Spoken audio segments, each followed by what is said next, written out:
একটা বিষয় আপনারা জানেন যে গত বছর একটা আমাদের সাউথ এশিয়াতে একটা যুদ্ধ হয়েছিল।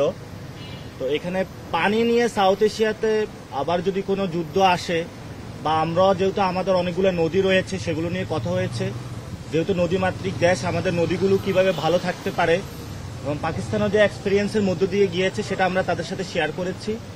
এবং ওনারা একটা জিনিস আমাদেরকে বলেছিলেন, গত 15-20 বছরে তারা অনেকভাবে চেষ্টা করেছিল। পাকিস্তানে কিন্তু ফার্মাসিউটিক্যাল সেক্টরের ম্যাটেরিয়ালসগুলো অনেক ভালো, কিন্তু সেটা অনেক তারা চেষ্টা করেছিল আমরা যাতে বিল্ডিং রিলেশনশিপ করে আমাদের ফার্মাসিউটিক্যাল সেক্টরের যার কস্টটা কমিয়ে আরো বেশি পরিমাণে আমরা এক্সপোর্ট করতে পারি।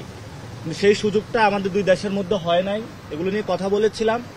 আমাদের কালচারাল হাউস এখানে করা যায় কিনা সেটা নিয়ে কথা বলেছিলাম, এবং আমাদের ইউনিভার্সিটি লেভেলে যে এক্সচেঞ্জ যে প্রোগ্রামগুলো সেগুলো কিভাবে ডেভেলপ করা যায়, ডিফেন্স সেক্টরে কিভাবে করা যায় সেগুলো নিয়ে আমরা কথা হয়েছে।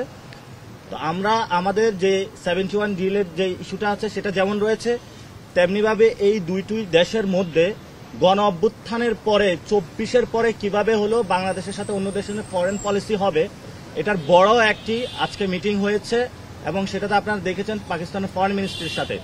তো আমরা আশা করি যে দক্ষিণ এশিয়াকে সার্ককে কিভাবে আরো অ্যাক্টিভ করা যায়, এবং আমাদের এখানে একটা ইস্যু উঠে এসেছে ভারতের কারণে সার্কটা ইনঅ্যাক্টিভ হয়ে আছে। তো আমরা পাকিস্তানের সাথে এই বিষয়ে কথা বলেছি। পাকিস্তানও অলসো দ্য নিউক্লিয়ার স্টেট, সেখানে পাকিস্তানেরও অনেক এই সাউথ এশিয়াতে প্রভাব রয়েছে। কিভাবে সার্ককে অ্যাক্টিভ করা যায়, অর্থনৈতিক জায়গায় আমরা কিভাবে প্রসপেরিটি নিয়ে আসতে পারি সে বিষয়ে কথা হয়েছে। ধন্যবাদ।